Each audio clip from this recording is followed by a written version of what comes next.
This is Sally Knyvette, and you're watching Blake 7, The Way Back. I'm Carol Royle, and I played the bionic vampire, Kiera, in episode 8, Duel, of Blake 7.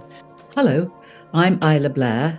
I played Sinofar in Blake 7, and this is Blake 7, The Way Back. We understand that men will kill for their beliefs. Since each of you wishes to destroy the other, we are going to give you the chance. A duel? Is that what you're suggesting? A fight to the death. But this way there will be a limit to the deaths. And we will ensure that the loser's ship has an opportunity to get away. Don't you find that rational? No. When I've killed Blake, I'll simply hunt down the others. There will be no destruction within our influence. But we cannot control your actions beyond this planet. I don't think I want to kill for your entertainment. You have no choice. We could agree not to fight. Could we? If you trusted one another.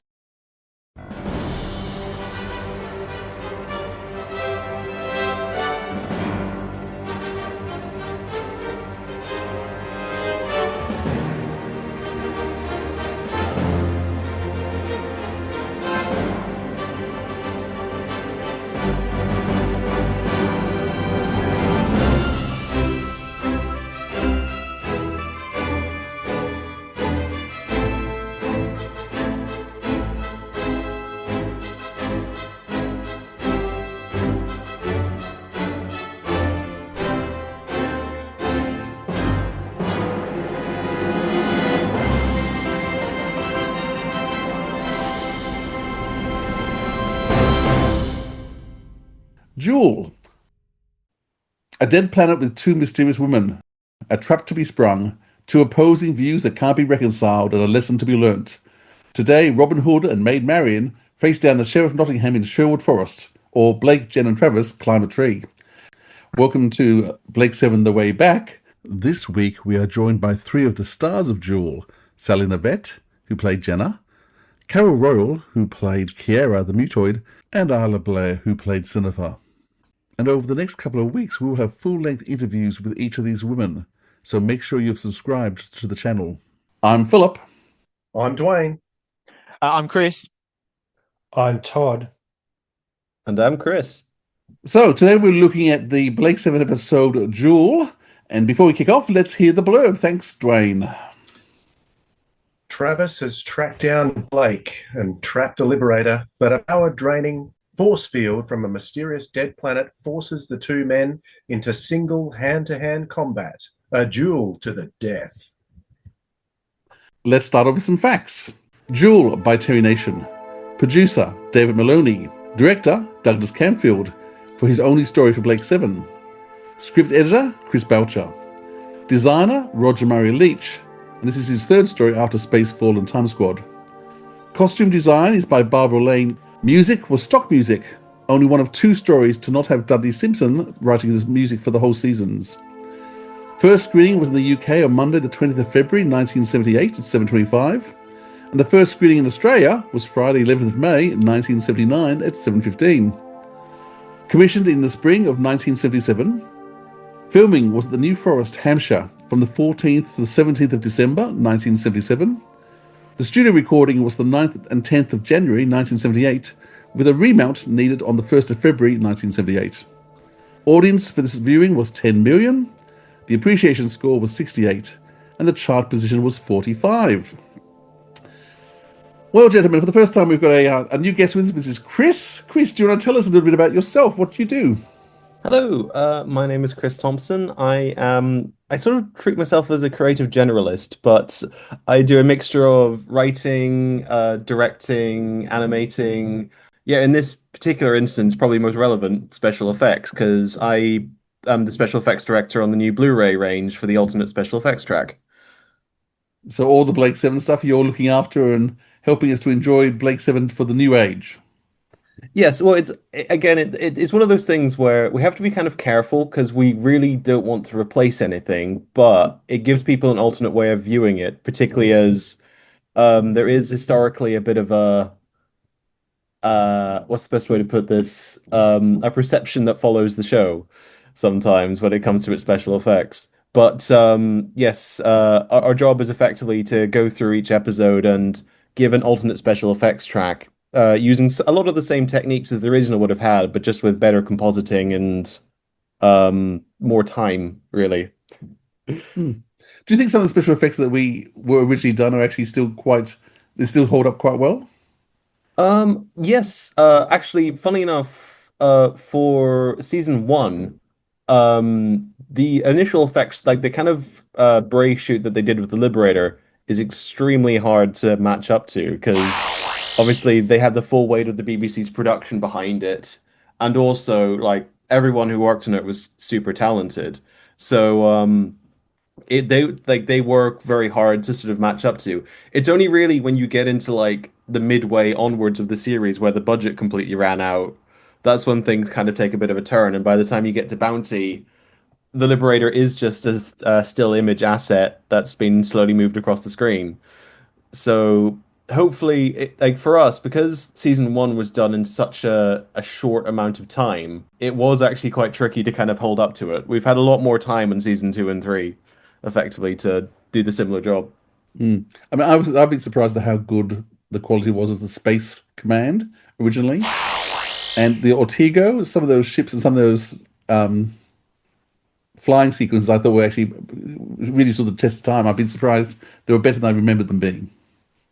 Well, the Ortega was really lovely. That was a Martin Bauer model. And Martin would have come off Alien, if I remember correctly. So that kind of gives you an idea of the caliber of that one. Space Command as well. Yeah, because that was shot upside down, I think. And there's a lot of really nice creative stuff in that. But mind you, the stuff you're doing I think is beautiful as well. So, Well, thank you. but we'll be doing a full interview with you that will come out in a couple of weeks' time, detailing a lot more of what you're doing.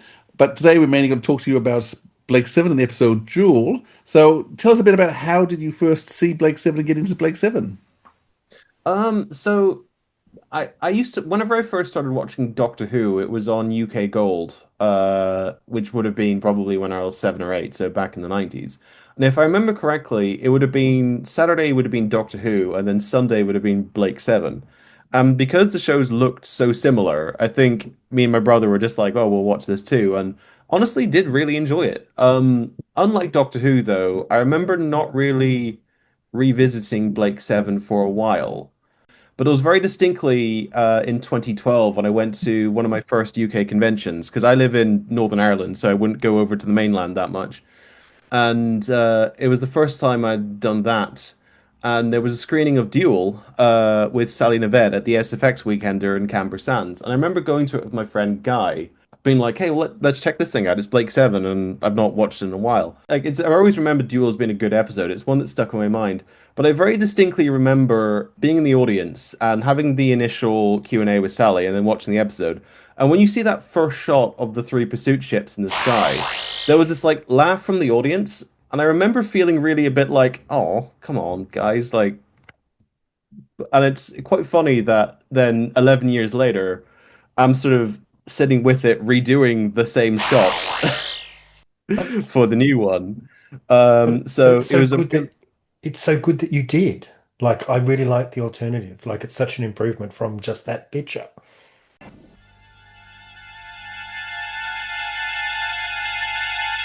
But I think it's one of those things where I do understand, like, one of the things I love about this show, and I guess in many ways, Blake Seven was almost did more of this than Doctor Who, is that they didn't have the money to do this, but they did it anyway. And like, if you have the ability to suspend disbelief, then you're getting taken along for a wonderful ride. Because the ideas that are on display are generally really, really, really good. It has been quite nice to sort of in my head revisit that moment and be like, no, this always was good, and give people an opportunity to give it a chance again. Well, we look forward to chatting more about when some of your effects come in, but also talking more generally about the show as well. You've talked about when you first started watching Blake Seven and your special time with Duel. Let's just quickly see when Chris first watched Duel.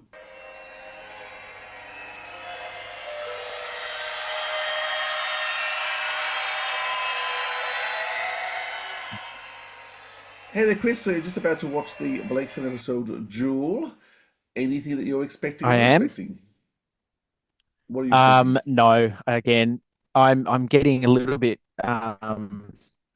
I'm finding it hard not to read the blurbs. I'm not reading them. And it's also hard not having at the end of the episode what's coming up next week. Because we're so used to having that, I guess, this day and age. So it could be anything. I'm assuming last episode I felt was a bit of a sidestep from the main Federation storyline. So I'm guessing we'll probably get back into the Federation this week. But all these titles have been quite ambiguous. So it's probably going to be, I'm not going to get clever. There'll be some kind of jewel in it. Some kind of jewel. That's all. Yeah. Whether jewel. Whether it's a person who's a jewel or actually a gem, I'm not sure. But we'll wait and see. Okay. Well, I look forward to see what you think of it. We'll talk to you after we watch the episode. Let's go to the episode now, then. All right. Talk to you then.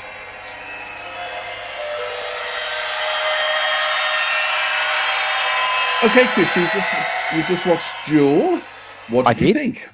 It was a good episode. I enjoyed it. It was quite interesting. I did get to the end though and thought it was kind of a pointless episode with what they were trying to teach. Because I got these godlike creatures were trying to teach these two people the downside of war, and Travis walked away not learning anything, and Blake kind of already knew the answer. So I kind of thought, well, what was the point? What was the point of the episode after that? Because they didn't really come away with anything. I didn't think by the end of it. Am I missing something? Maybe that reflects what real life is like. That none of us actually do learn. Well, that's right. I mean, there was quite a few instances where different people were trying to change the opinion of someone else, and just didn't work, which is much like reflecting in today's society, I imagine, with what's going on today. So, but yeah, no. Overall, it was a good episode. I got to see a bit more of Jenna. I think this might have been the first time she'd been down to a planet with Blake, from memory. So that was good to see a bit more of her. But yeah, overall, it was a good episode. But I did kind of think by the end of it was kind of pointless. They didn't walk away with anything. Okay, so in terms of the actual style, the interest level, so you wouldn't rank as one of the best this season, then? No, I wouldn't say it's my favorite, but I definitely didn't. It's not like I don't think it's bad or anything like that. I was engaged the entire way through. I wasn't, so it didn't. I didn't lose interest at any point. But no, I wouldn't say it was. The best episode so far, but then I've still got 4 episodes to go, so I don't know what's to come. So Stephen Graff's performance? It was good performance. I think he's sort of. I think we're going to see him every episode from now on. I reckon he kind of reminds me of the Master from John Pertwee's second season, where he's going to be in every single episode as the antagonist. I can imagine he's going to be in the next episode. I liked his performance, so yeah, I think they're all good actors. I actually do think every single one of them is a great actor. Yeah, and of course, we've added the idea of the mutants. The Mutoid. Yes, that was interesting. Are we going to see the same Mutoid again? Because I kind of got the feeling that maybe she might become a recurring character in it. But they're kind of like a vampire kind of creature that lives off blood. I'm guessing they're made by the Federation as well. So they kind of reminded me a bit like the Borg, to be honest, from Star Trek. And like they only live to, like they said, to serve the Federation. Yeah. Yeah. Okay. Excellent. Yeah. Okay. Well, I'm glad you enjoyed it. We'll chat with you before the next episode. Great. Cool. Talk to you then. Bye.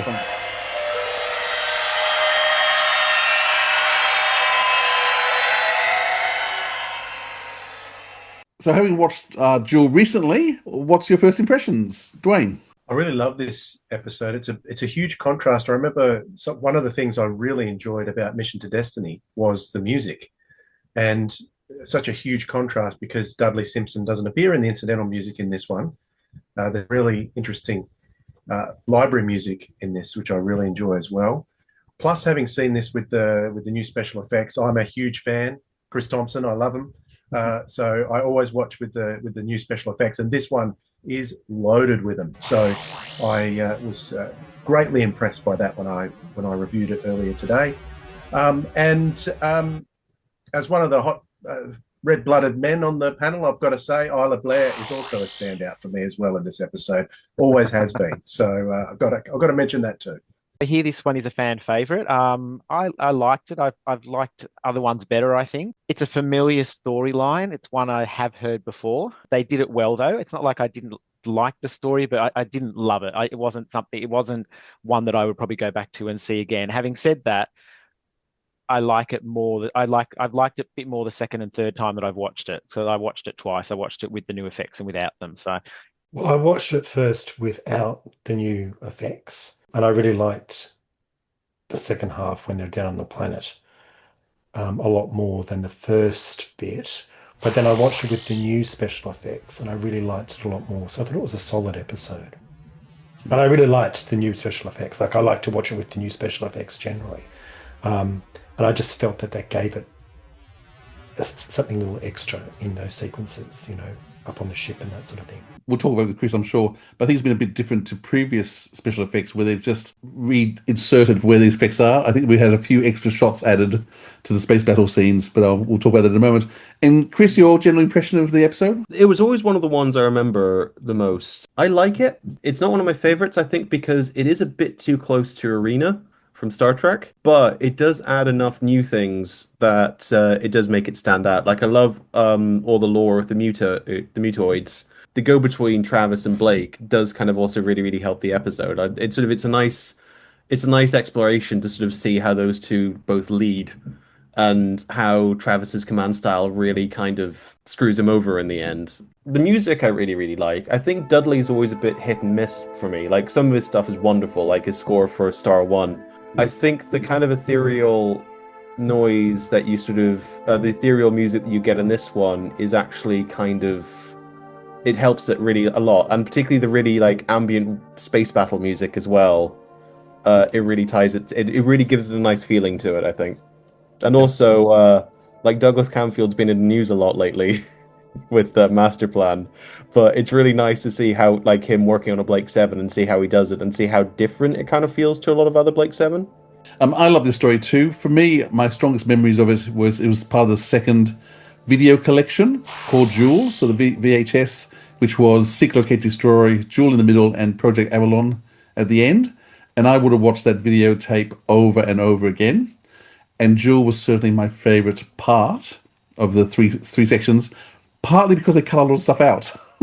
And so it's interesting watching it now because there's still moments that seem fresh. So that whole first battle between Travis and Blake, where it ends with Travis about to slit Blake's throat, none of that's in the cut down version of that original compilation. And so that still feels fresh to me. But to me, this is always my favorite thing. And unlike Todd, my favorite scene is actually the beginning, because I actually love that whole space deck battle scene. I just love how it's played. And I guess because I love the Liberator set and I love the crew, seeing the crew all together working is to me the highlight, more so than when they get to the forest, though I don't mind the forest either. Chris has already mentioned the fact that if you know Star Trek, it is basically the same storyline as the classic series Arena, where you've got two spaceships. They're stopped in space by a mysterious force around a planet who talks to them, who takes the two captains, puts them in an arena to fight to the death. And Captain Kirk shows mercy at the end and doesn't kill the very badly gaunt, costumed, ridiculous thing. That's actually based on because I did some research, that's based on a 1950s science fiction story called Arena by Frederick Brown. And it also been made in an episode of Outer Limits called Fun and Games. And Space 1999 did the same thing too in the story of The Rules of Luton. So it's a very well-worn story that Terry Nation has put his name to, but then lots of people have.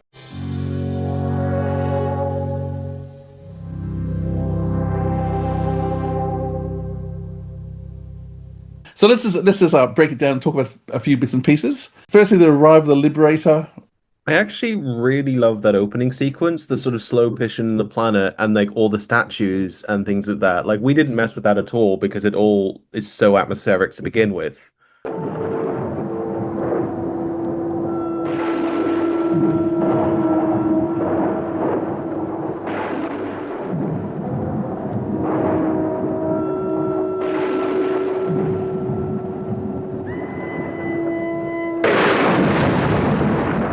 And then when you have Sinofar and the other lady kind of looking up at the stars, like, all really effective. Kind of gave me Death to the Daleks vibes.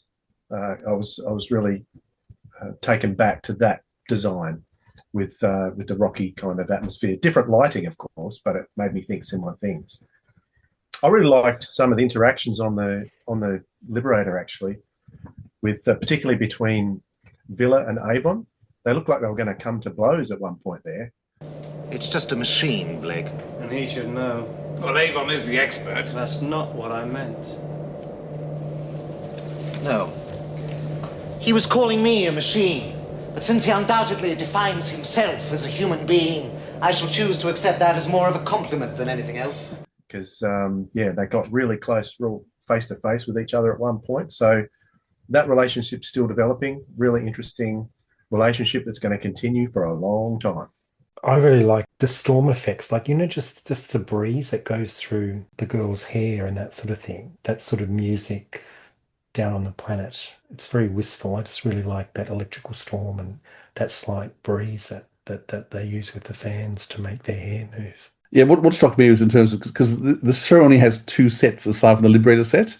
So it has that planet set and it has the Federation pursuit ship set.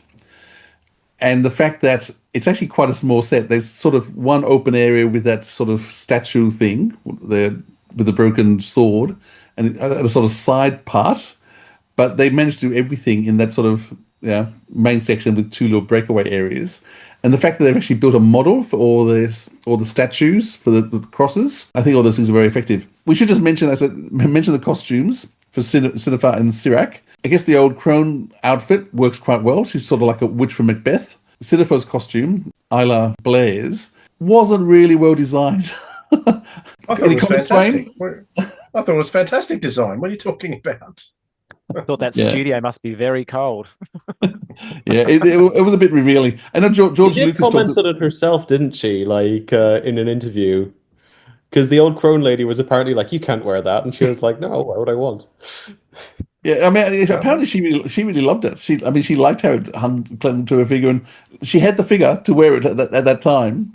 She looks amazing. She does look amazing. Really does. She's a very sexy woman, and she's showing that off, like in that costume and just her hair and makeup and everything. Like, it's such a great balance between her and old Mother Hubbard or whatever. Yeah, I mean, the two characters are beautifully designed characters, aren't they? In terms of the way they contrast each other. Are there comments people want to make about the women? Well, it is almost kind of, I mean, you figure out later on, it is also almost both sides of that civilization that's been destroyed, the good side and the bad side of it. The old crone is sort of the war and anger side of it, and Sinofar is the good, I guess you could say, almost. Whenever you get thing like this kind of story, usually the third element, the race that's trying to force these two together, thrown in as a surprise halfway through, like Rules of Luton with the plants and with the Archons, is it, in Arena. But here, I really like the way up front you have these two like omnipotent beings bickering at each other, and are like, what are these humans going to do and things like that. I think that really helps, like with the kind of the mise en scène, the background and everything like that, and then on top of that, they're sort of having this like little bit of a domestic argument. I think that's all really, really nice. That's a very Blake 7 way of doing it. Well, they get a bit like Roman gods, aren't they? They bicker, they're human, they do those things. But it seems that, I mean, it's hard to say in terms of, is it technology they have? Is it magic? Terry Nation doesn't try and explain the powers they have at all. There's little clues, and you could probably come up with some sort of storyline behind what's happened and why they're so powerful. We just don't know. But it's almost magical that they have. But they have great power, which they're prepared to use. And they're there at the end of a dead planet and a dead civilization. One of Terry's lovely tropes. Speaking of trope, Terry's almost willful disregard for astronomy terms, being like, I knew I've driven them into this galaxy. Yes. I guess it's Blake 7 has a sort of a wonderful lore behind it. As somebody, like, I write manuals for the Jerry Anderson estate, so I'm used to trying to like work out how all this stuff fits together in a lore system, and Blake 7 would be an absolute head melt because they do have a tendency to rewrite the history of the show on the fly. kind of like this, so it would be a fun challenge. The teleports to teleport down, because Dudley Simpson's not doing the music. It's the first time we've actually had just a teleport effect without all the ding ding ding ding dong dong dongs at the end of the teleport.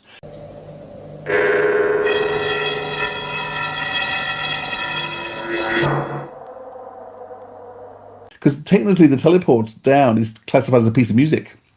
And I know when Big Finish got the rights to do Blake 7, they had major problems with the teleport because they couldn't use the teleport from the BBC because it was actually Dudley Simpson's music and counted as music. And so they had to try and design something which was similar, which wasn't the music. And this is what happens here. So with that teleport down, it's the first time we've ever had it without a music score accompanying it. And I think it's the only time that we'll actually get the teleport clean. Interesting. It's also, I thought it was interesting that Jenna finally got to teleport off the ship to a set, initially, and not a location, because we mentioned that previously she hadn't been really off the ship since the beginning. And so when she teleported down to the set, I'd forgotten that she then teleported down later. So I was thinking, oh, poor Jenna, yet again, just in studio. But of course, then later on, she gets taken down to the planet. Yeah, Gan gets to do some stuff. What do people think about Gan? Well, he sees the two women. Well, he kind of puts it as malfunctioning chip, doesn't he? He says maybe his chip's malfunctioning. I thought maybe it was. Maybe that did sort of help him. Yeah, maybe that did help him kind of see them.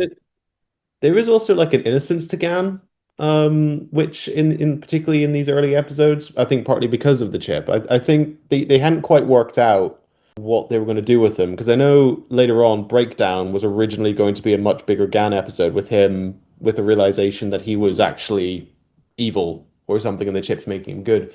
So it could have been something to do with that as well. There was talk about Gan actually being really quite evil and the limiter controlling that a lot. And the fact that he saw women was part of, he has this thing about women and hating women, which was part of the theory of part of his crime and part of who he was, which, as I said, they didn't bring out in the end.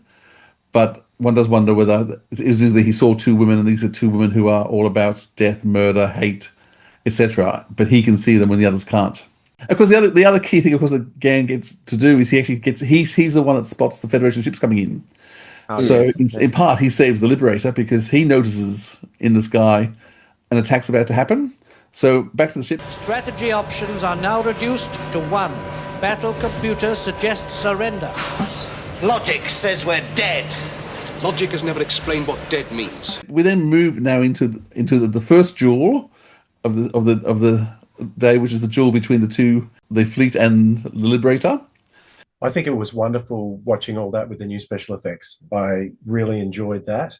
More than I think this episode has stood out to me in terms of special effects, how much I've enjoyed all that aspect of it within the episode more than any other so far. I have enjoyed them all, but this one really stood out to me, and I just was really, really enjoying it.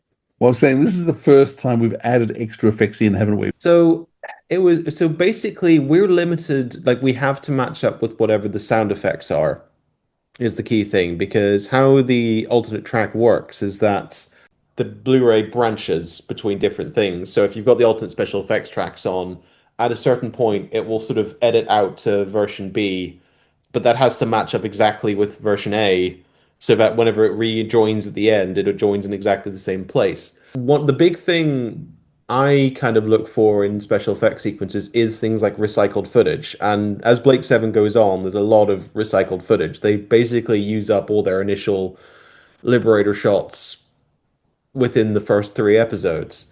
This one's a bit different because you get those new Liberator shots shot. Like, I think that initial establish of it, and then obviously it ramming the pursuit ship is new. But it always bothered me a little bit that you don't get like a good shot of the Liberator planet and pursuit ship, like all in a nice composition. So with this one is kind of the first time we did kind of we drifted away from the original script or the original shots and had those shots of the Liberator getting pounded from the outside by these plasma bolts.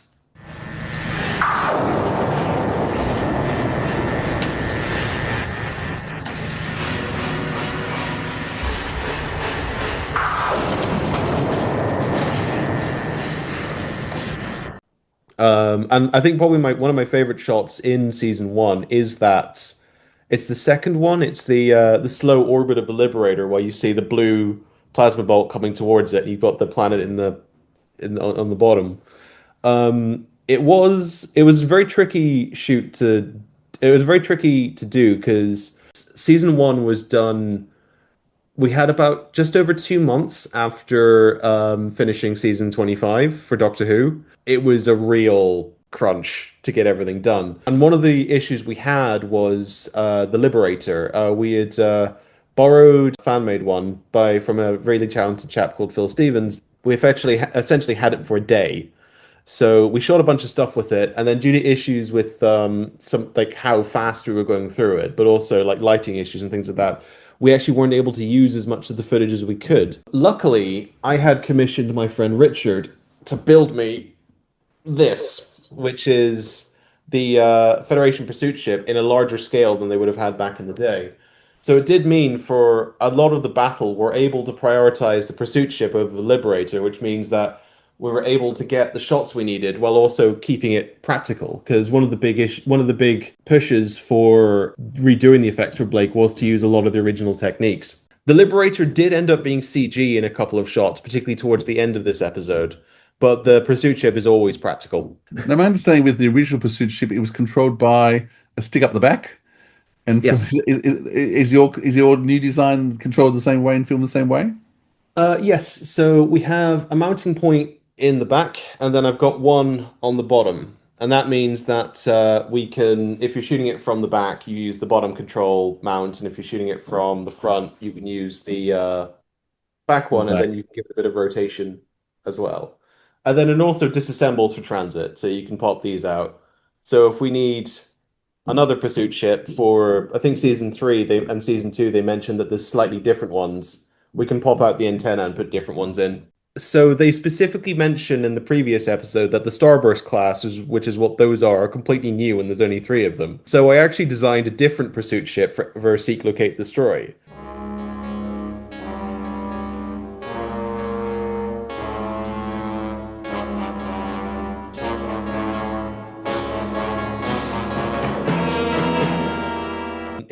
It was completely CG except for the little miniature ones that we stuck into Space Command. But yeah, so it was quite funny designing like an older version of that to kind of build out the sort of the lore and make the Federation fleet feel a little bit bigger.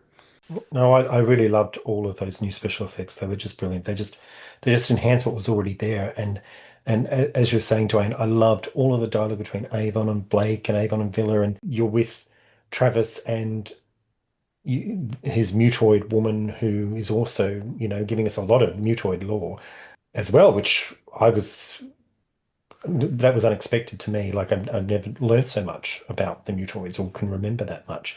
I think obviously they were going to try and do a lot more with them, I think, in terms of what this episode sort of says. But I think it's interesting that, the 3 major guest stars in this episode are all women. Well, we mentioned last week the fact that we had 4 main villains, leads who've all been the baddies out of 7 episodes. Now, once again, we get a cast of all extras, all women. So it's certainly doing a lot in terms of what 1970s television wasn't doing at the time, which is good to see. It's ahead of its time in lots of ways. You want to talk about Douglas and some of the way he's directed on the flight deck scenes? I really like the way that they sort of set out their stall as to how the Liberator works early on. Because one really cool thing about Blake 7 is that whenever they're coming up with the Bible for it, they're very clearly like, right, Star Trek is a vertical transporter, so we've got a horizontal transporter. Like, instead of a shield, we have a force wall, and it works like this and things. So being able to set out, right, the Liberator's got like a limited battery, and its shields can only work in one direction, I think is the implication of this scene. So you've got this really like this frantic running around trying to like have the shield up for as short a period of time as possible and all that stuff. I think that's all really, really inventive. And it does give you the feeling of like there's a nice feeling of competency about it, where like no one's panicking or anything like that. Like they know how this ship works, they've got their handle around it, but they're just watching that percentage amount come down, and there's a bit of a pressure, hoping that the pursuit ships are draining power faster. I think one of the big differences comparing Force Wall to Shield, like Star Trek, you've got the computer in the Starship Enterprise, but on the Liberator we've got Zen, which has more of a personality than the Star Trek's computers ever had. And in this episode, I think that even Zen was starting to get offended. Detectors? Zen, take us into orbit as close as possible to the planet's surface. As close as possible, Zen. The orbit could decay in 48 hours. Confirmed. The parameters were anticipated. I get the distinct feeling I offended Zen's professional pride then. They were tapping into what would become in the future more AI than any other sci-fi program that was out there at the time. They wouldn't even know what AI was, but I think that's where they were going with the character of Zen. Once again, I think the direction is pretty amazing in terms of camera shots and angles and lighting. I don't think anyone's been able to light the Liberator quite as well as Douglas has now. He keeps changing the lighting, he changes the colors. Doing multi-camera, the thing you can tell is missing is the fact that they can't get a camera on Callie. She's in the back far corner. So another thing we had to think about actually was the size of the Liberator compared to the size of the pursuit ship. Because very specifically, the pursuit ship's just a 3-person crew. They're not really supposed to be that big, whereas the Liberator is supposed to be nebulously massive. So we did actually scale the pursuit ship down for this.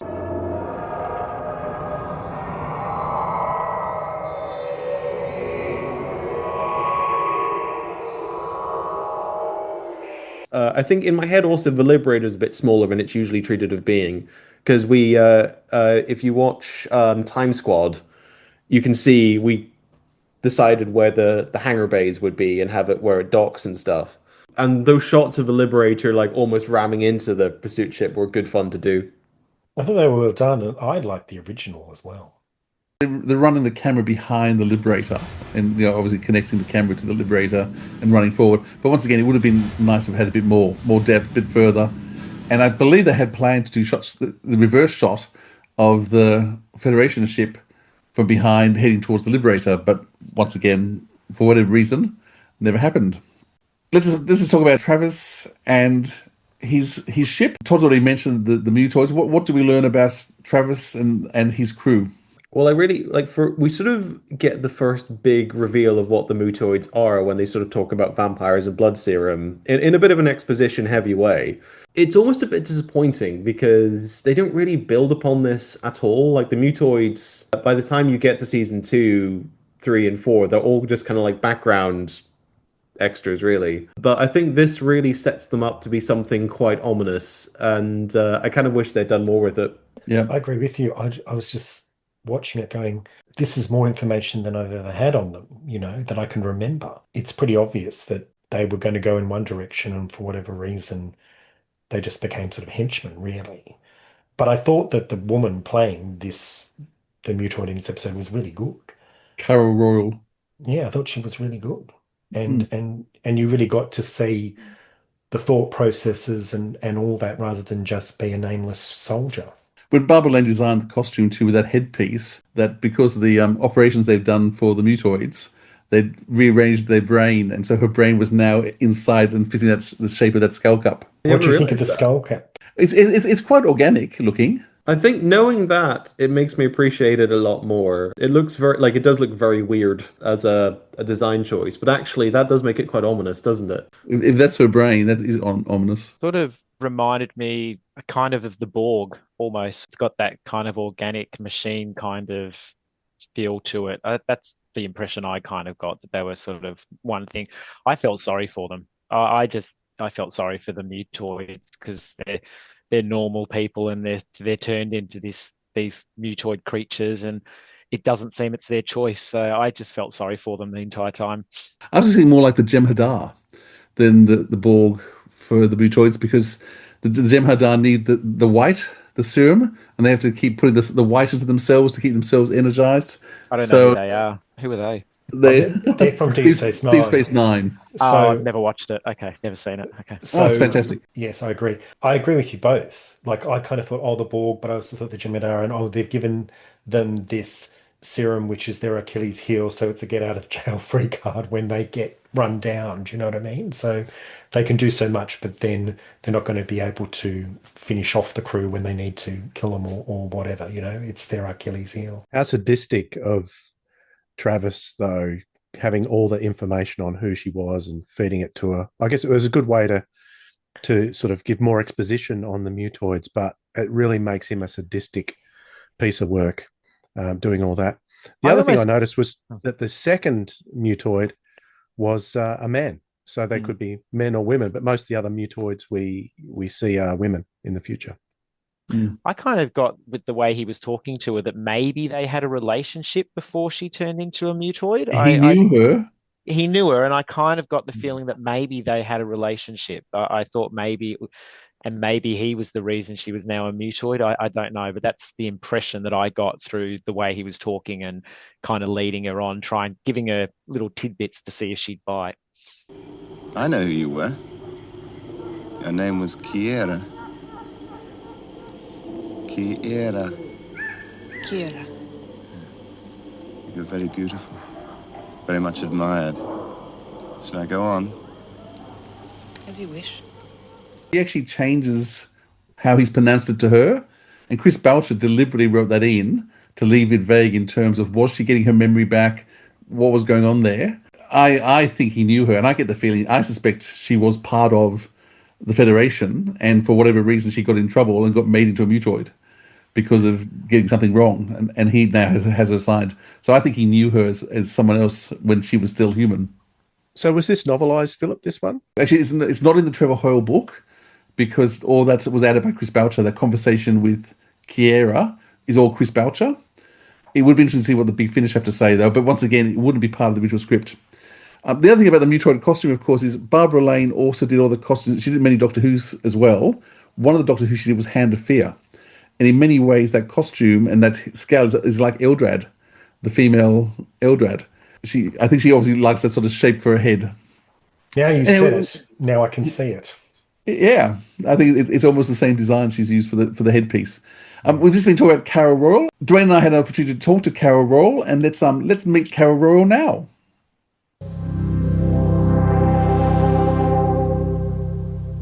Around the time you were finished off the Cedar Tree, you came to do just an episode of Blake 7. Do you have any memories from doing the episode? Yes, I watched the episode last night, actually. I found it on YouTube. Oh, what did you think? Yeah, it was great. It was so good. I mean, it's incredible how iconic it's become, and nobody would have known that at the time, would they, when they were shooting it? But seeing it last night, I wish I'd been able to do more because it was such fun, and the cast were just so gorgeous. All of the cast was so lovely.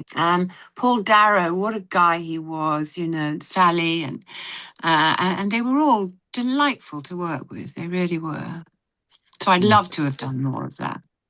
Now, in terms of casting, was it Douglas Camfield who cast you? Do you know how you got cast? My agent rang and said Dougie would like to meet me.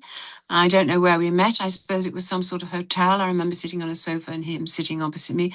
He said, I wanted you particularly to play this part because you've got quite strange eyes, he said. And I must say that nobody had ever told me that before or mentioned it. But it stuck with me. Maybe I do have strange eyes. But I wouldn't say strange eyes, but you have very striking eyes. No one's ever mentioned your eyes because they're very striking. They have been mentioned before, but I don't know that they've ever got me a job before. But they did get me a job with Dougie. But the shooting of it was seamless, really lovely. And the memory that I had was one of the things was that the extraordinary thing I had on my head, which all of us bionic vampires had on our heads, didn't we? I always used to say it was like a sort of black pimento or a big peppercorn or something. And it was cut out, as you probably note, so that it sat around your ears. So it was like a helmet with your ears out. You couldn't see it. When I watched the fight between me and Sally last night, I noted that you didn't actually see, I'd forgotten because I hadn't seen it for so many years, you didn't actually see the point where my head went into the tree trunk. And we had to do it a few times. And because I was going like that with my head against the tree trunk, every time I hit the tree trunk, not with great force, the black hat would go like this on my head. And because of the nature of the thing, my ears would go like that because it was knocking my ears over. So it's a good job that it wasn't seen really, because I don't think it would have been very attractive. Was the costume made out of leather? No, it'll be sort of not leather. It would be that sort of what do they call it? Ciré or something. It's like a very maneuverable kind of plasticky stuff. But the bit where I take my special blood thing out of, plasma thing out of, that was taut. So that was a harder plastic. Barbara Lane designed your costume. Did you have much contact with Barbara Lane in trying out the costume? I certainly will have been with the costume designer, because you always are. I will have had various fittings, because you always do. But what I can't remember is anything else about the costumes except for this hat. Now, you spent 4 days on location. Do you remember much about the filming situation? Yeah, I have a vivid memory and was reminded of it last night when watching it. I was up a tree with Stephen, quite high up a tree actually, and 2 things were going on. Number one, I wanted to spend a penny, which was rather difficult in that suit, because you needed to get to a place and unbuckle things and unzip things, and, you know, it was a performance. That was the first thing. But the other thing that was really difficult was it was freezing cold. Freezing cold. The sort of freezing cold for me, which makes it actually quite difficult to speak. Because your teeth are chattering, you know, and you're trying to remember your lines, and it's all a bit like that. So that was hell up that tree. And the first thing I did when I got down was run to the honey wagon, which is the rather extraordinary name they give for a portable lavatory on film sets. I wish I could have done more.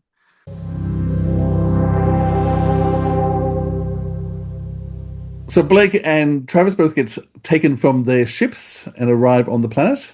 Who wants to mention anything about what they think about the scene set in the forest? Well, I love the scene where I think it's not exactly when they land, but shortly after, that they're sort of separated. And Blake, there's this kind of shot with the camera. It's all different still shots with this sound effect over the top.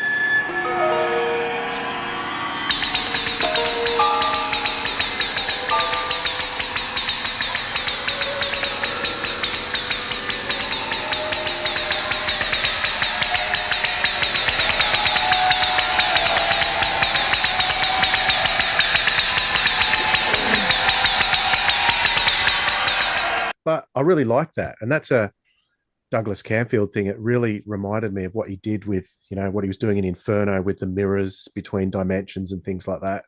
So I really appreciated that part of it. And all the echoes that go every time they would, you know, yell at each other, or a weapon would hit another, there'd be an echo as well, which given a more ethereal feel too throughout those scenes, the fight scenes.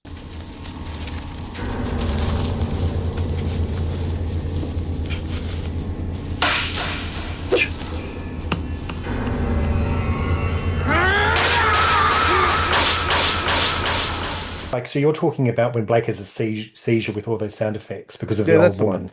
And then why doesn't Travis just stab him? Because I'm just there going, for God's sake, just do it. But that's more of a plot convenience than anything else. But I like, even before we get to that, I love all the stuff with Blake and Travis back with the Guardian and that back on their planet. This man is an enemy of the state and a fugitive. He is my prisoner. Primitive, pompous, and stupid. Girard. All right. It's just that there is such violence in him is exciting. Oh, old instincts die hard. I know. Talking about having a duel and just seeing the difference between Blake and Travis in that conversation and their reactions to, you know, what's going to happen. This man is an enemy of the Federation, tried and convicted. I must bring him back to justice or kill him. You? I am an enemy of the Federation, but it is corrupt and oppressive. I will destroy it, if I can. Irreconcilable viewpoints. I just found that all fascinating, even before we got to the planet, just to set more of that Blake and Travis rivalry and how different they are, and sort of foreshadows how everything's really going to play out. But I was relieved to get down to the actual planet. I did love all that location work, climbing trees and setting traps and all of that. I thought that was brilliant. Well, where do you think we are in that forest? Because the planet looks like it's dead and nothing there and just sand, and then suddenly you got this huge forest. Question. Yeah, that was going to be my question. I thought, hang on, we're on a dead planet that's desolate. Where's this forest suddenly come from? I'm wondering if it. I mean, obviously I reckon these. What are they? Gods? The guardians? Maybe it's some kind of dream sequence almost as well. I don't know. I just thought it was Sinofar's power, you know. Their civilization, it's a dead planet, as Terry explains to us, you know, no children, only mutants, and Sherrock tries to play his tricks and get Blake killed, but Sinofar can stop her. So Sinofar's set that world up for the duel, really. So that was actually a thing that we had a question about whenever we were doing, because obviously we had to design a new planet map painting for the new effects, and if you look at the original, they do specifically say it's very Earth-like, and the map painting is effectively Earth just with different land masses. So the implication being they just landed on a particularly nasty bit of the planet. Initially, when we were doing the space battle, I had kind of matched what they had done. So I'd done a desaturated sort of Earth-like planet, and then for the pursuit ships on the far side, I did it orange because that's where the sunset would be, and I wanted to imply that they were behind the sunset. Pink Mutai, who does the sort of quality review on these, did suggest I just go for an all-around orange planet, just to kind of make everything match up a bit better and to give it the kind of dead feel. So I think we did just lean in on the fact that this is, in fact, just an area of the planet which they've created as the arena effectively. So they've just sort of willed this section into existence. Very Hunger Games. Along with the bats, so the mutoid can feed. Well, there's also other animals there too. It's the bats are the only ones we see, but they climb the trees to not get eaten. Apparently, there's a line that Travis gave, which was in the script, but didn't get filmed, which was as Travis and the mutoid are climbing a tree. He says, "Oh, I hope Blake climbs a tree as well. I'd hate him to be eaten rather than me kill him." But I think it's great that Sally's finally on location for an episode. And she gets to have a bit of action sequences with Captured and fight sequence with the mutoid.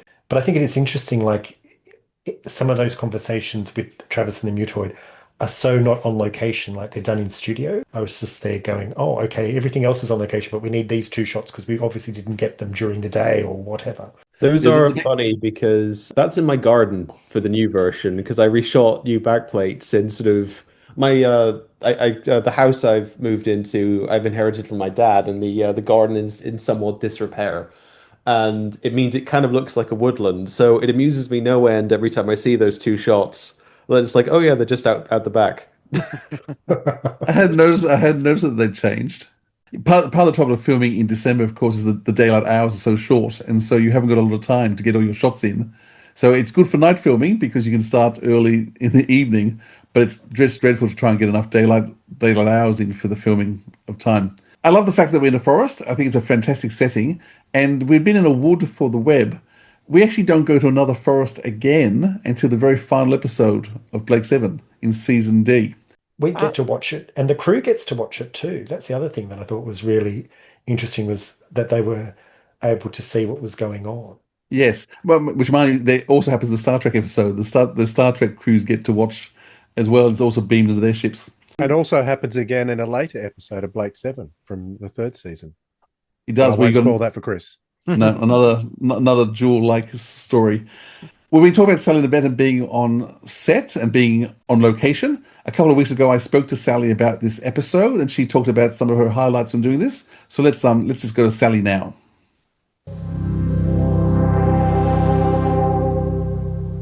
Hi, Sally. Listen, it's great to have you back on Blake 7 The Way Back. What memories do you have of Duel and working on doing that story? Duel was probably my favourite. Working with Dougie Camfield he was just such a lovely guy. Well, first of all, I was wearing that Robin Hood outfit with that ridiculous extra hair, which, as far as I'm concerned, I looked absolutely ghastly. And every time we were throwing ourselves around when we were being hit by the pursuit ships, it looked like my hair was going to fall off. So I went to the producer and said, look, I cannot stand having this extra hair on the back of my head. Please, can we get rid of it? And eventually I persuaded them to get rid of the extra hair. And you'll see in the second series, particularly, my hair is my own. So how much of the hair was it a wig or just a piece they put in? No, it was just a back hair piece. It was stuck on. I mean, I had a wonderful, wonderful makeup artist who is still a very close friend. And she and I both agreed it was an absurd thing. They were trying to make me look like Raquel Welch. Do you remember her? Yes, I do. And, you know, with the putting the tight outfits and the extra hair, and they were trying to make me look like that. And to be honest, it wasn't what Jenna was about. You know, that was the sex symbol stuff that I didn't really want. I wanted her to be the real McCoy of the intergalactic space pirate and, you know, full of stunts. And I tried very hard to get rid of that image. And eventually I did, I think. And then certainly in the second series, the outfits were great. I was quite fond of the Robin Hood outfits with the little hood, but it was a bit twee. No, I agree. Your Robin Hood outfits, though, for Duel, were they warm at least? Yeah, they were warm, and it was very important because that particular episode, we were down, I don't actually remember which forest it was, but we were down in the middle of this it was autumn, as you can see from the trees and the mist. And Gareth and I had to sit up a tree for the entire night, as far as I can remember. I mean, it was endless, the filming, and we were so bloody cold.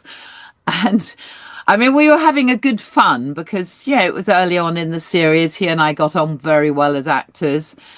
And there was certain sort of flirting going on. I don't know if you noticed that when we were giggling and laughing. And I don't think either of us knew where the characters were particularly going, but there was always this sense that Jenna and Blake had a sort of a feeling, a good communication, real contact. When we were stuck up a tree and all those weird noises, the forest noises, I can't remember what they called them now. They sounded very strange. Well, there was a bat that bites him on the arm, and I get terribly concerned about this bite, but actually the bat really looks so plastic, it's not true. And I remember it was flown in on a string, and then it was flown out again, and then later I think Travis picks it up in his hand, and it just looks like a sort of a bat out of a toy cracker or something. Do you know what I mean? Yeah. Anyway, we had to act a bit on that. It's an episode which I really love because I'm walking around with my wooden stake in my hand and I'm doing the fights. Yeah, I mean, I enjoyed it because it was a bit of action for Jenna. I mean, she doesn't normally get that sort of action in the episodes. And I remember having a really good fight where I kick her in the stomach and I think I throw her. Do I throw her over my head? I can't remember that. Yeah, behind you, yeah, with your legs, kick it over you. That's right. And then of course Blake comes and saves me from the trap, which comes down from the tree because the Mutoid seems to have a very blunt instrument and can't cut the rope. She's also needs blood, so she's losing all her energy. It's part of the reason why she can't cut it. That's true. She was losing blood. That was right. She's trying to get my blood from my neck, which of course she doesn't. But I would have loved to have done much more of that fighting. I mean, that fighting was so cool. I was very athletic at the time, and you know, it was really what I wanted to do. I do remember staying too long in that tree, though. That was so bloody cold. Were you actually high up in the tree? How high up were you? I think we were pretty high up, yes. But I noticed that we jumped down, you know. Now with my knee being a bit dodgy, I thought, God, how did we do that? It's a big jump that you do. Yeah, but I was only 20 something, so of course I should be able to do it. Studio, you were working with Isla Blair, and Isla Blair is Yes. well known for her particular costume that she was wearing in the series. Yes, well, I think it's quite revealing, wasn't it? It was very revealing. It was very revealing, and I seem to remember this was one of the few times that I showed my slight disapproval or jealousy. What was she like? Who? Sinofar. Of course you never saw her. Thank you. She was very beautiful, wasn't she, Jenna? Yes, very. You know, I wasn't keen on the fact that he liked her and thought she was very beautiful.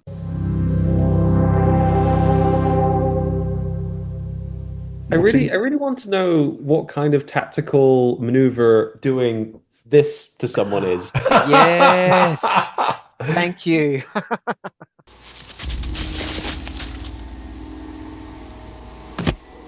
The double karate chop. Do you think it was to the neck and just taking out her so she couldn't breathe, hitting her? I think that the way it's directed, it implies, yeah, she just sort of does that. But surely, like, yeah.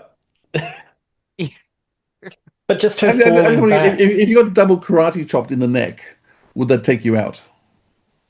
It would hurt. It would definitely win you. And you wouldn't fly back like that. But does it look fantastic? Does it look fantastic though? Like, rule of cool, like it as a directed scene, I'd be intrigued to know what it said in the script, but yeah, that something really sticks out at me every time. It's just like sort of you could Uncle Chopper from the back or something, but no, they went for the surprise reveal. You guys may recall that I talked about a long time ago those sort of mixtapes from back in the day where I had all these different clips of Blake 7 of funny things, and that was one of the shots where I went, oh, yes, I know where that comes from. Well, no, I don't, but now I do know where that comes from. I really liked the Mutoid scenes. We're talking about her now, but the other scenes where she was drinking the blood from the bat, and then when she was capturing Jenna and pulling out the syringe out of her arm as well. That was quite creepy. She underplayed that quite well. I thought her performance was really nicely done. She could have gone too zombie-like, and she could have overplayed it too. I thought she got the balance right. Don't know what anyone else thinks.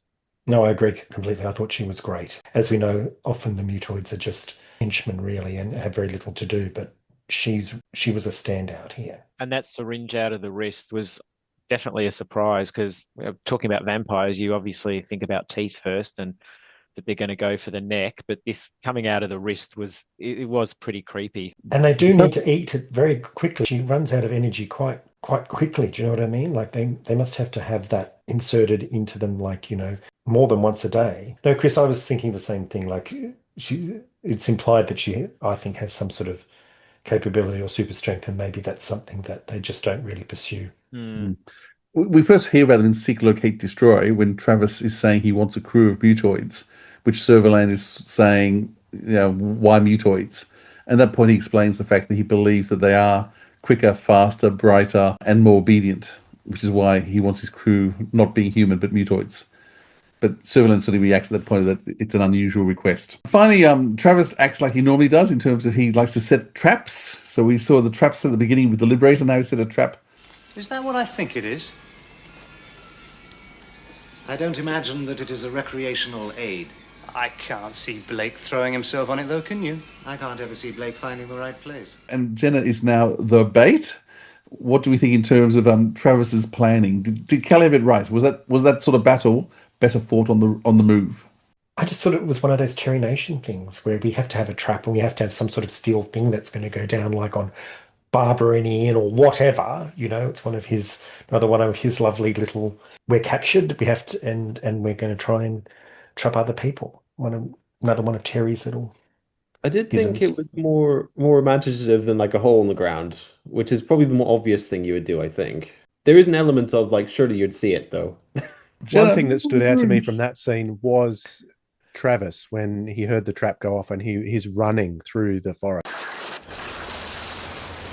I thought Stephen Grife's got a good run on him. He's very menacing. You wouldn't want that guy coming towards you full pace like he was. I thought that was pretty well done.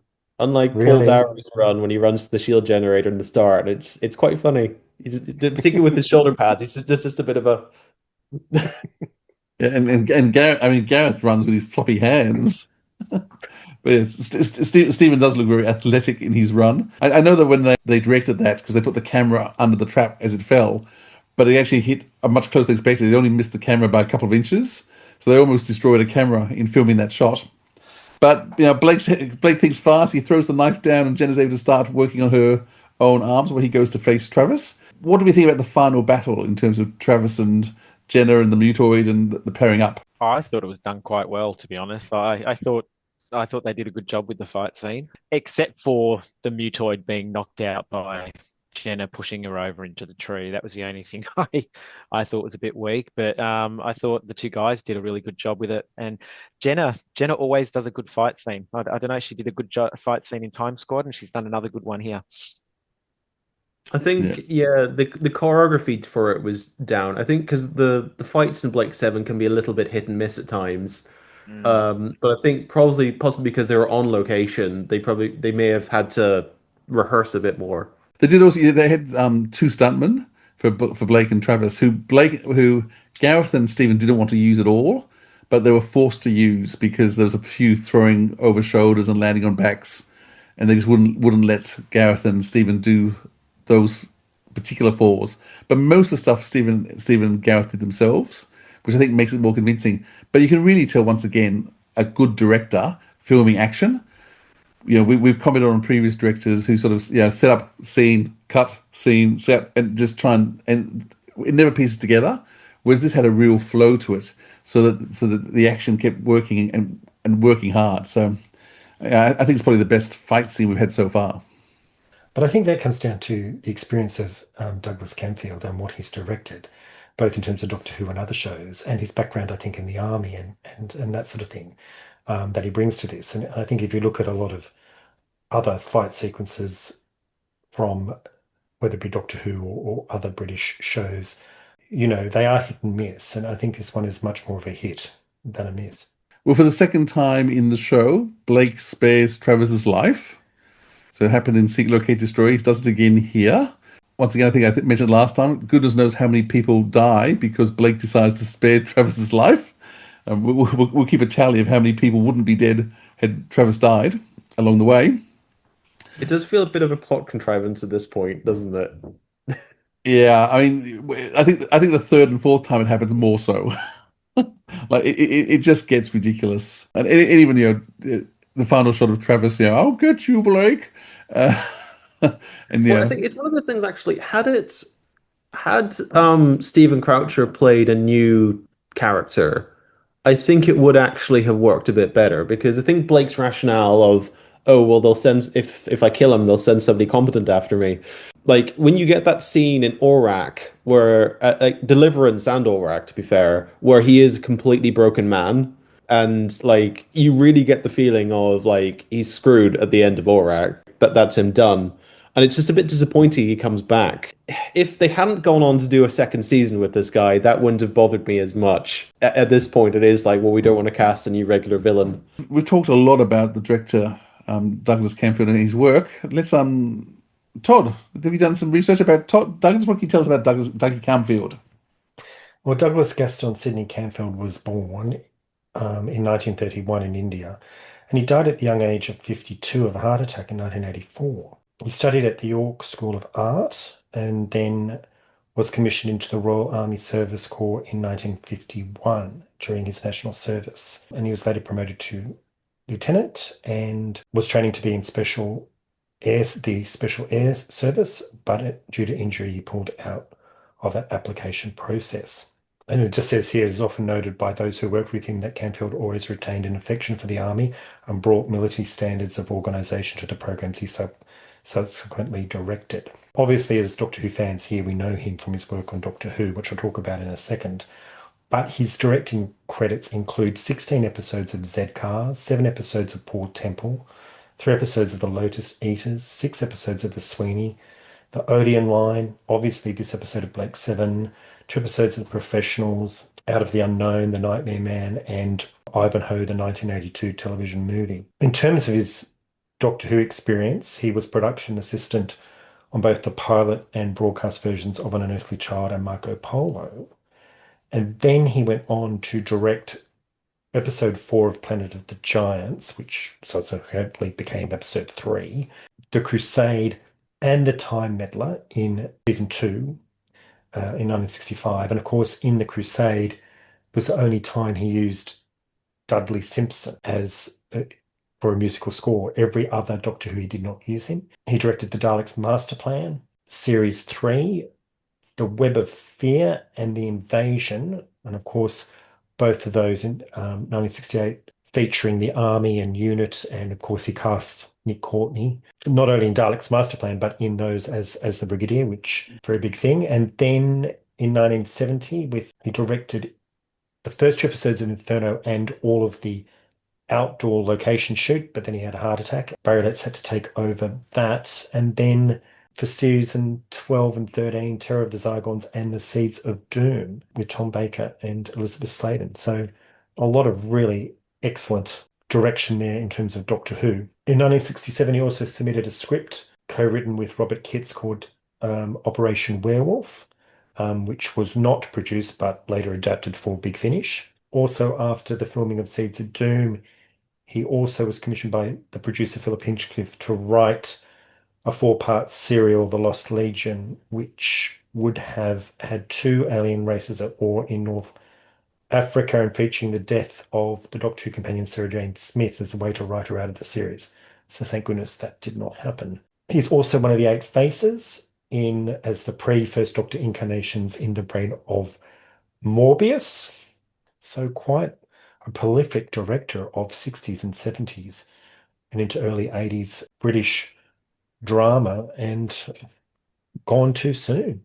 Yeah, I mean, things like The Lotus Eater, The Needham Line, The Professionals are shows I adore, and he played a major part in creating them.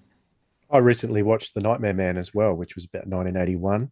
Interestingly, it was written by Robert Holmes, that story, and had lots and lots of Doctor Who stars in there, including Maurice Reeves, who was in Caves of Androzani, and I think a very young Celia Imrie as well was in The Nightmare Man. So interesting. I think it's only a 4-part serial, that one. So I watched it at the time. Where did you watch it? I think it might have been on YouTube.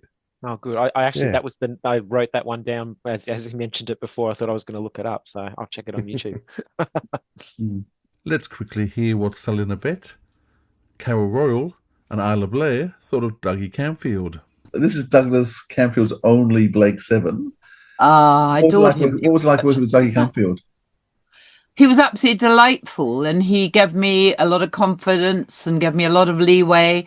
I remember that he'd had a pacemaker fitted, and so we didn't realise that he wasn't a particularly well man. I mean, he just seemed as fit as well as anybody. But he was delightful, and he talked to you as a director, and he didn't just think about the shots. He talked about the characters. And so Dougie was, to bring it back to Dougie, he was somebody who cared about, who you were as a character, and gave me that freedom to explore it a bit more. What are your recollections of Douglas Camfield?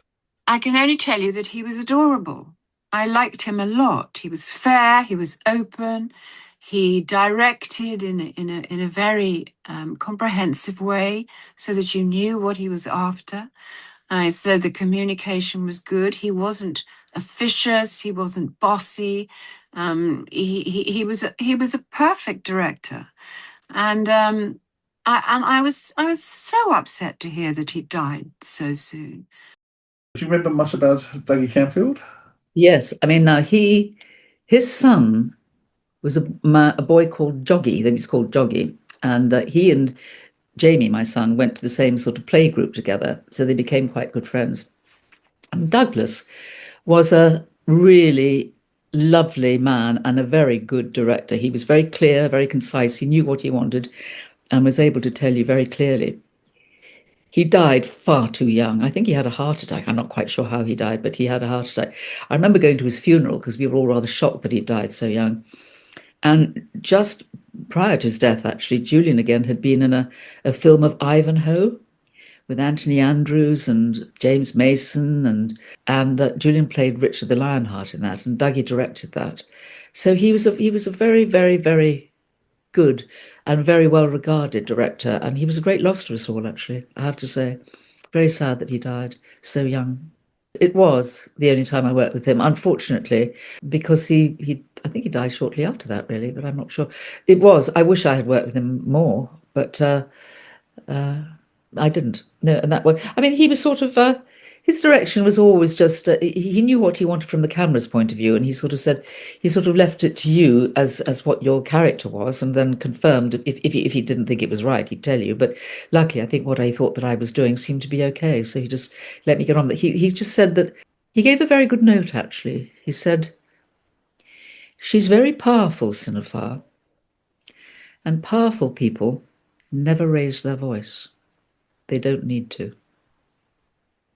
I thought that's pretty cool, and I've remembered that actually ever since. And in any part that I've played since, where I had to be powerful, you speak quietly and calmly, and it's only as Dougie said, it's only the cornered cat that spits. Very good note. So I've remembered that, and it's a good note to carry with me actually for all sorts of other things that I've played, I think. Any other memories of or anything else people want to say about Dougie Camfield? I mean, of course, did you mention he was married to the actress who played Petra in Inferno? Sheila Todd. I know Just as he cast her in The Daleks' Master Plan, The Invasion, and Inferno, so she must have smaller roles in all of those. Well, the advantage of being a director is you just keep casting your wife.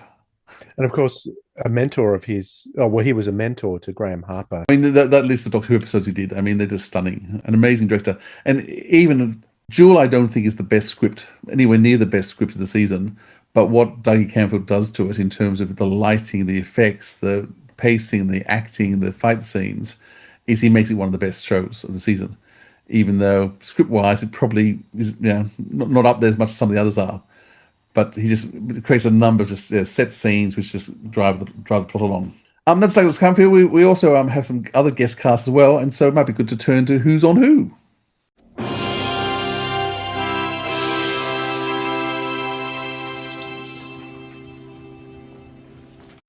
All right, fellas. So what we normally do, Chris T, is we get the fellas to give me a number of actors who are in this episode that have also appeared in Doctor Who. So there's not that many to choose from. There's only 3 other cast apart from the regular cast and the semi-regulars in this to choose from. So, Philip, how many?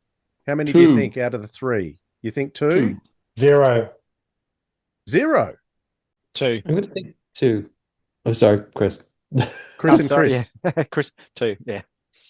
Also 2. So for those who said 0, you are absolutely incorrect. It is 2. Okay, so of course Isla Blair was in classic Doctor Who. She was in The King's Demons, playing Isabella Fitzwilliam. I'm called the Master. I too owe you gratitude.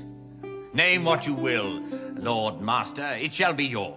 And she was considered for another couple of roles during the 80s. Do you remember which roles they were? Anyone? No. She was considered for the role of Preston in Warriors of the Deep, which is unusual because it was the very next series in the next okay, in order. And she was also considered for Queen Katrika from The Mysterious Planet. So, Dwayne, who was she in The King's Demons? She was Isabella Fitzwilliam, the wife of the guy. She's the main woman in it. Oh, okay. Didn't recognise her. Not with all those clothes, anyway. No, it was very cold in The King's Demons. Apparently, it was. Janet says it was very cold filming that in the castle. Yeah. And all right. The other one? So the woman who plays Girok is an actress called Patsy Smart, and take her teeth out. Oh, and God. Where would you know her from, Todd? Talents of Wing Chai-Yang. Look! There it is, Gov! See? Look! Hurry with that boat hook.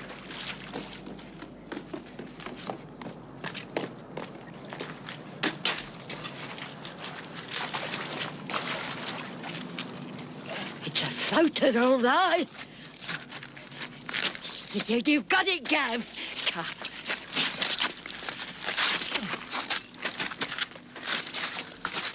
Oh, my oath. You and my mouth served with onions. Never seen anything like it in all my puff. Oh, make it all sick, that would. Oh. Yep. Yes. Old crone. That's her. She Yep. her credit.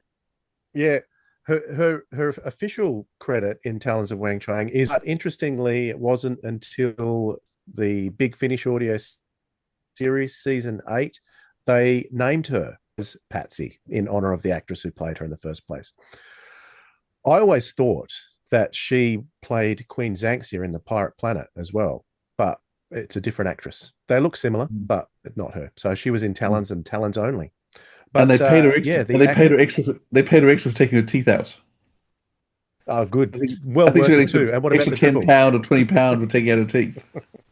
Yeah. The classic scene in Talons. I like it. Yeah. So it was 2 out of that one. So that's who was on who.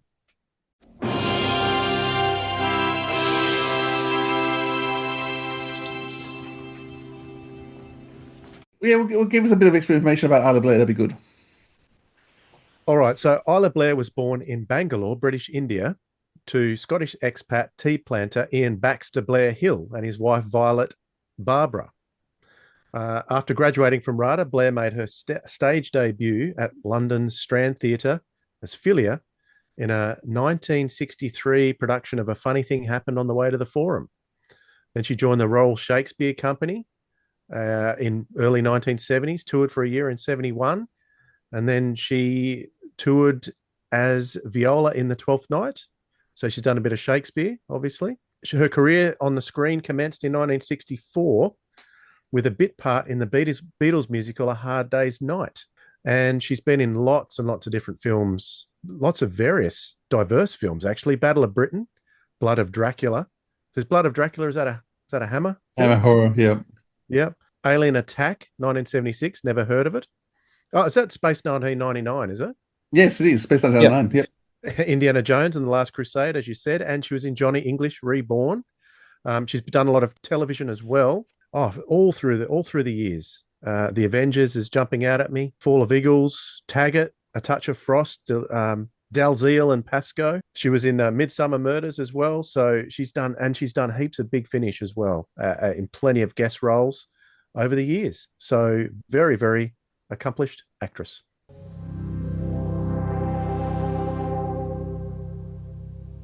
Now, a couple of years after that, you went into Blake 7, which is what we're keen to talk to you about.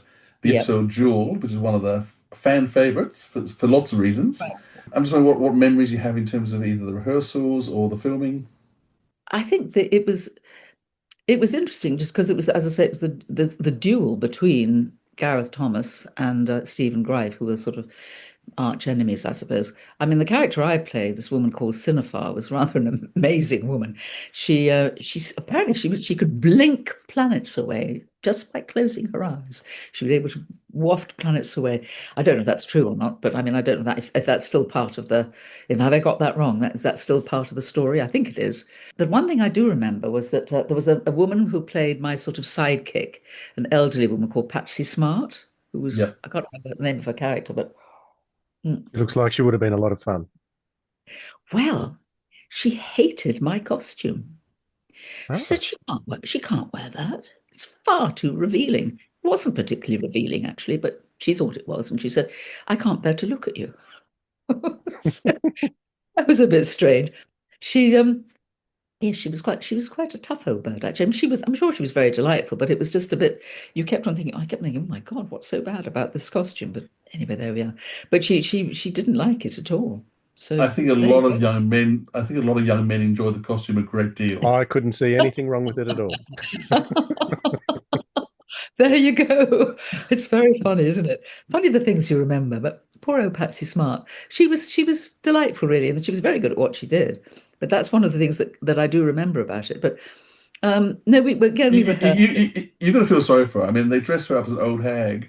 Your beautiful hair, beautiful makeup, tight-fitting, stunning dress, and she's an old hag. Maybe that's what she was bothered by. Oh, don't. Oh, dear. Yes, she was an old hag, but I think she was used to playing old hags. That's what she sort of specialised in. I mean, I specialise in playing old hags now, so I know the feeling. I play terrible old bats now. I'm with stripped of makeup and all sorts of things. But no, I mean, it was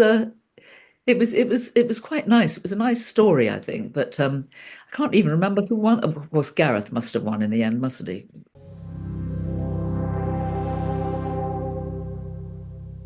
But let's turn to Terry's tropes. What tropes of Terry Nation do we have in this story? Mutoids and mutos. Dead planet, dead race, some war. A weapon that destroys everyone. There was nobody called Tarrant. There was the galaxy quote, like the mixing up astronomy terms. Yes, he really doesn't get that at all.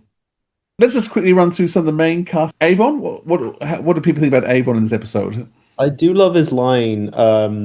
Yes, I'm going to get some sleep. How can you sleep with all this happening? With all what happening? Blake is sitting up in a tree, Travis is sitting up in another tree. Unless they're planning to throw nuts at one another, I don't see much of a fight developing before it gets light. The line about him caring as well, like that's a really good Avon bit. I have never understood why it should be necessary to become irrational in order to prove that you care. Or indeed why it should be necessary to prove it at all. He's not in it much, but he gets some amazing lines throughout it. But he always does, and I think that's, again, those lines are great. He just has this acerbic wit about him that I love. I think it's the way he performs it as well. And his voice, the tone of his voice, and the way he performs it, I think helps it, carries it as well. Yeah, I think the moment that gets me is when Blake's about, got Travis in his mercy. You've got him. Go on. Kill him.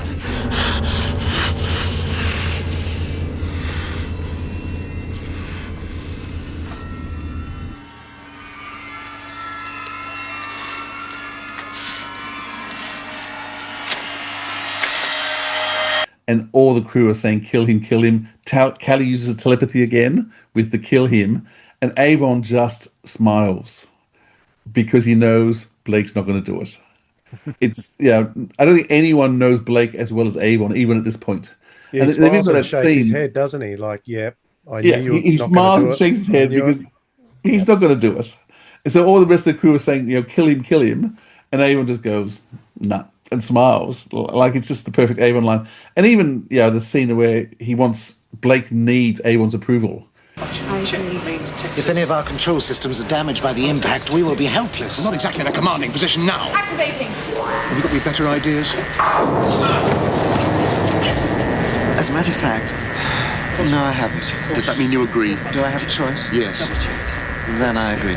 Deactivating. It's nice they use Callie's skills in terms of being a fighter. Blake brings her with the plan to attack the ships.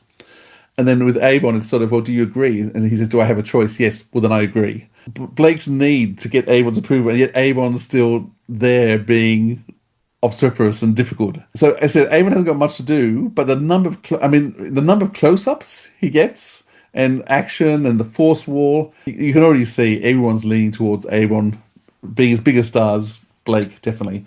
And for the first time, that line that you mentioned where Avon says, "Do you agree?" When I was watching that, I thought, that's a really good foreshadowing line. That one of how important Avon's going to be down the track. Really good stuff. Liked it. Callie, she hasn't got a lot to do, does she? No, and as it's a few shots, and that's it. Yeah, as I mentioned, Blake does include her as part of the plan for attacking the ships, so he recognises a skill there. But yes, really, she hasn't got much to do. What about Villa? Again, he's got some funny witticisms. Right, hang on, everyone. This is going to be rough. I don't mind rough. It's fatal. I'm not too keen on. I think it's like the majority of the crew just kind of getting left on the ship.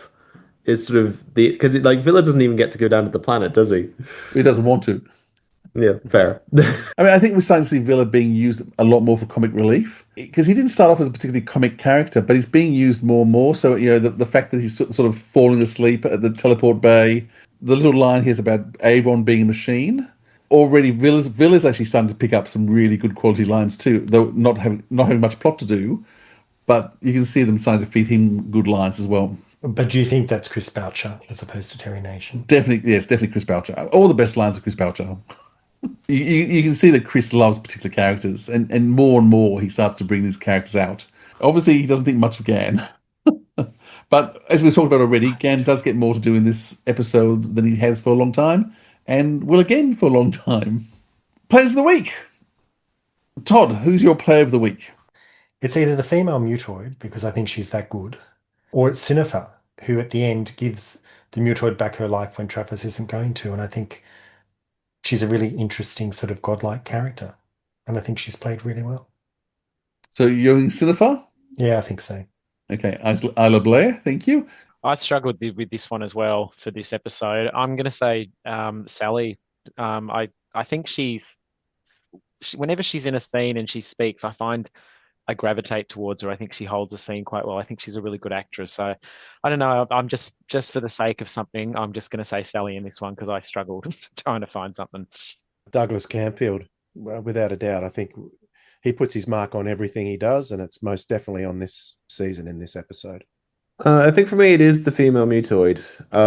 As sort of mentioned earlier, like there's definitely a much larger story there that she's able to convey with not a whole lot. And it's sort of a tragic element, and it's, as I mentioned before, like if it built on this, it would have been a lot better, a much more interesting arc throughout the run of the show, and it's just really disappointing they didn't. Yeah, which is bizarre because Terry wrote them all. I mean, I can understand different writers not building on someone else's script, but Terry's written this whole season. How can Terry not come back to such a brilliant idea?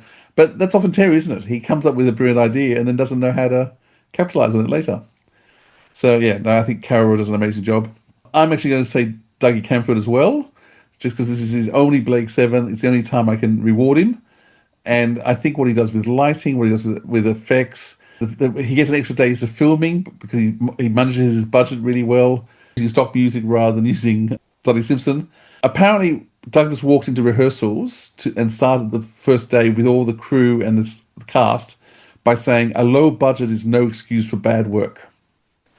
And that's how he introduced himself to the cast and crew, which is, we may not have much of a budget here, but that has no effect on bad work. So let's make sure we make this the best we can with the money we have.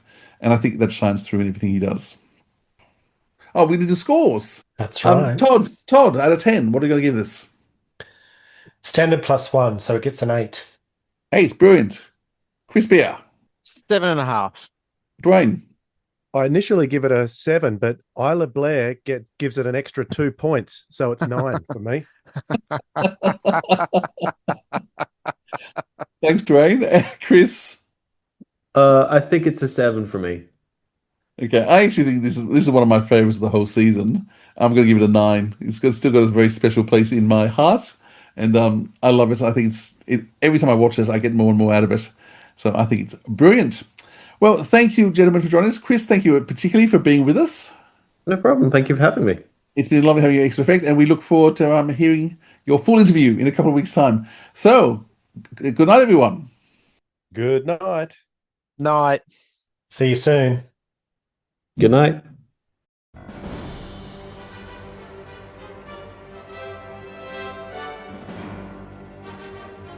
Thanks for joining us on Blake 7 The Way Back with Todd Bilby, Chris Beer, Dwayne Bunny, and Philip Edney.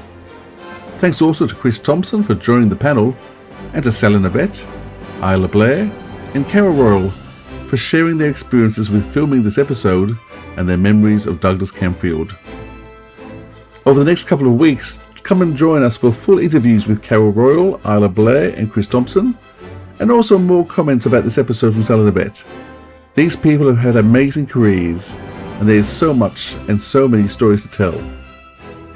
This episode, Duel, was released in May 2026.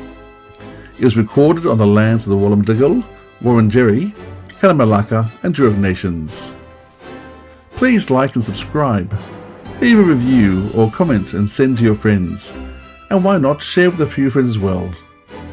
Join us next time with episode 9, Project Avalon, where we will once again be joined by Sally Knyvette, and we'll also be joined by Stephen Greif from an early interview we did with him before his passing.